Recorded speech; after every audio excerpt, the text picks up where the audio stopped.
10 წლის წინ დღეს ტანკები თურქეთის ქუჩებში გადიოდნენ. გამანადგურებელი თვითფრინავები ანკარის თავზე დაფრინავდნენ და სამხედროების ერთმა ჯგუფმა პრეზიდენტ ერდოღანის გადაყენებას სცადა. გადატრიალების ჩაშლამდე 250-ზე მეტი ადამიანი დაიღუპა. ანკარამ პასუხისგებლობა დააკისრა აშშ-ში მცხოვრების სასულიერო პირის ფეთულაჰ გიულენის ქსელს, ხოლო თავად ფეთულაჰ გიულენმა უარმე მონაწილეობა. ერდოღანმა გადატრიალების წარუმატებელი მცდელობა გამოიყენა სამხედროების, სასამართლოსა და საჯარო სამსახურის გასაწმენდად. შემდეგ კი მეტი ძალაუფლება პრეზიდენტის ხელში მოექცია. სავარაუდოდ სამხედროები აღარ ემუქრებიან არჩეულ მთავრობას, მაგრამ კრიტიკოსები ამბობენ, რომ ერდოღანის ძალაუფლების დემოკრატიული შემაკავებელი მექანიზმები ასევე მნიშვნელოვნად დასუსტდა. საკითხის გასაგრძელებლად ჩვენთან ერთად ეხლა სინან გიდი, დემოკრატიის დაცვის ფონდის თურქეთის საკითხების უფროსი მკვლევარი. სინან, მადლობა რომ შემოგვიერთდით 24 News English-ზე. ამ დღეს ერდოღანი ამბობს, რომ 15 ივლისმა თურქული დემოკრატია გადაარჩინა. მაგრამ თუ გადავხედავთ შემდეგ განვითარებულ მოვლენებს ამ ბოლო 10 წლის განმავლობაში, რეალურად ხომ არ გახდა ეს მომენტი ის, როცა მან შეძლო ბევრად მეტი ძალაუფლება მოეპოვებინა საკუთარ ხელში. დიახ, სორია. მაშინ გადატრიალების მცდელობის დროს მან ამას ღმერთის საჩუქარი უწოდა. და ვფიქრობ, კარგი იქნება აღვნიშნოთ, რომ გიულენის მოძრაობა, ან ფეთჰულა გიულენი, რომელსაც ის გადატრიალების მცდელობაში ადანაშაულებს, რეალურად ერდოღანის მოკავშირე იყო თითქმის იმ მომენტამდე. ძალიან საინტერესოა, რომ ვფიქრობ, მან გადატრიალება გამოიყენა როგორც საბაბი, რათა კიდევ უფრო მეტად დაეჩაგრა კრიტიკოსები და დისიდენტები. და რაც ასევე საინტერესოა აღვნიშნოთ, ის გადატრიალების შესაძლებლობას იყენებდა იმისთვისაც, რომ კიდევ უფრო გაეძლიერებინა ანტიამერიკული ნარატივი.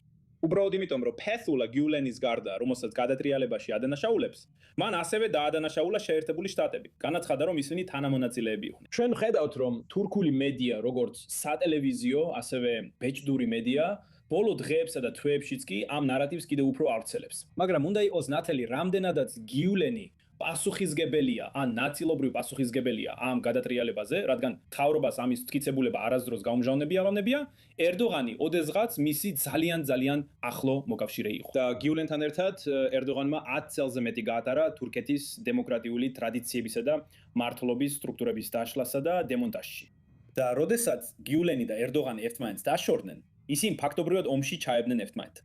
გადატრიალების მცდელობა იყო გიულენის მცდელობა, ერდოღანი გაენადგურებინა. საბოლოოდ ერდოღანი გამარჯვებული გამოვიდა. თქვენ ახსენეთ ერდოღანის ეს ძლიერი განცხადება, რომელმაც გადატრიალების მცდელობას ღმერთის საჩუქარი უწოდა. ზოგი ანალიტიკოსი ვარაუდობს, რომ შესაძლოა მას გარკვეული წვლილი მიუძღოდა ამაში, რათა გაემართლებინა შემდგომი პოლიტიკური და სამხედრო წმენდა. არსებობს რაიმე მტკიცებულება, რაც ამას ადასტურებს. მე მაგალითად არ მინახავს რაიმე მტკიცებულება, იმიტომ რომ ნახეთ, მთავრობა ფაქტობრივად გადატრიალების შემდეგ გამარჯვებული გამოვიდა, მათ არ სურთ საკუთარი ბინძური საქმეების გამჟღავნება. რაც შეეხება იმ მასშტაბს, თუ რამდენად იცით ეს თეორიები, რომლებიც არსებობს და ამტკიცებენ, რომ ერდოღანი იცოდა გადატრიალების მცდელობის შესახებ და მან განზრახ დაუშვა, რომ ეს განვითარებულიყო, ან იქნებ ფაქტობრივად მან სარგებელი ნახა ამ ყველაფრიდან და ამიტომ შეიძლება რომ თავად იდგა ამის უკან. მე არასოდეს მინახავს ამის დამადასტურებელი კონკრეტული მტკიცებულება. რა თქმა უნდა, ერდოღანმა სარგებელი ნახა ამ ყველაფრიდან.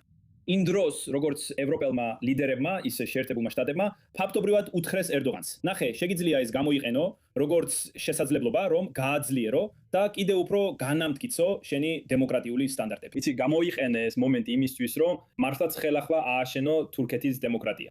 ამის ნაცვლად ერდოღანი კრიტიკოსებსა და დისიდენტებს დაედევნა და ძალაუფლება საპრეზიდენტო ინსტიტუტის ირგვლივ კიდევ უფრო ცენტრალიზებულად მოაქცია, სრულიად საპირისპირო მიმართულებით. ისი, რამდენადაც მან რეალურად პასუხი აგებინა გადატრიალების ორგანიზატორებს ამ ტრავესტიისთვის, ეს საკამათოა. ჩვენ არ ვიცით რა დონეზე, იცი, როგორ აირია უდანაშაულოები დამნაშავეებთან ერთად. მაგრამ ასევე გაუსვა მხას იმასაც, რომ გიულენი და ერდოღანი ერთი მონეტის სხვადასხვა მხარეები იყვნენ, ხომ ასეა? ორივე ისლამისტია, ორივე ცდილობდა თურქეთის კონტროლს ერთი გზით თუ მეორეთი. და ისინი 10 წელზე მეტი ხნის განმავლობაში ერთად მუშაობდნენ, ფაქტობრივად ანგრევდნენ და ებრძოდნენ თურქეთის ქემალისტურ და სეკულარულ სისტემას. მაგრამ როცა მართლობის საკითხში და თურქეთის მიმართულების არჩევაში აზრთა სხვადასხვაობა გაუჩნდათ, ერთმანეთს დაუპირისპირდნენ. უბრალოდ ასე მოხდა, რომ ერდოღანი წარმატებული გახდა და გიულენის მოძრაობა გარკვეულ დონემდე გარიხა. მაგრამ ეხლა ერდოღანის თქმით, ფეთოს თანამზრახველის ან ტერორისტის იარლიხი, რაც ერდოღანმა გიულენის მოძრაობას დააკავშირა, ხშირად გამოიყენება ყველა კრიტიკოსისა და ოპოზიციონერის მიმართ. ამიტომ ეს არის მარტივი გამოსავალი გზა, რომლითაც ერდოღანის მტრებს იარლიქს აკრავენ და მათზე ნადირობენ. რა დაემართათ გიულენისტებს ბოლო 10 წლის განმავლობაში? მოძრაობა მთლიანობაში ისევ არსებობს თურქეთში რაიმე ფორმით? ეს კარგი კითხვაა. ფეთხულა გიულენი თავად რამდენიმე წლის წინ ამერიკაში გარდაიცვალა. მე ვფიქრობ, რომ მოძრაობა გარკვეულწილად არეულობაშია. სრულიად არწმუნებული არ ვარ, რადგან ეს ძალიან დაუმჭვირვალე და დახურული მოძრაობაა იმ ხრივ თუ როგორ აწარმოებენ ისინი ყოველდღიურ საქმიანობას. ორგანიზაცია, როგორც ჩვენ ვხედავთ, მისი გავლენით საზღვარგარეთ, თურქეთის გარეთ, ფაქტობრივად ჯერ კიდევ ცოცხალია და აქტიურობს. და ვხედავ, რომ მათ ვაშინგტონში სხვადასხვა ორგანიზაციები აქვთ, რომლებიც ღონისძიებებს აწყობენ. ისინი ოდნავ მათი მიდგომა ოდნავ უფრო მორიდებულია. თურქეთის შიგნით, როგორც ვიცი, მათზე სერიოზული ზეწოლა განხორციელდა, მაგრამ ეს არის ძალიან მნიშვნელოვანი საერთაშორისო ორგანიზაცია და რამდენად შორს ავა ერდოღანი მათ წინააღმდეგ გააგრძელებს თუ არა მათ დევნას, ამას დრო გვიჩვენებს. მაგრამ კიდევ ერთხელ, ამ ეტაპზე არ ვფიქრობ, რომ ერდოღანს ნამდვილად აინტერესებს ამ მოძრაობის პასუხისგებლობის საკითხი. ეს მისთვის სასარგებლო იარაღია. რომ ნებისმიერი ერდოღანის მთავრობის კრიტიკოსი ფეთულა გიულენის ტერორისტად, ანუ ფეტოს წევრად შერაცხოს, როგორც თურქულად უწოდებენ.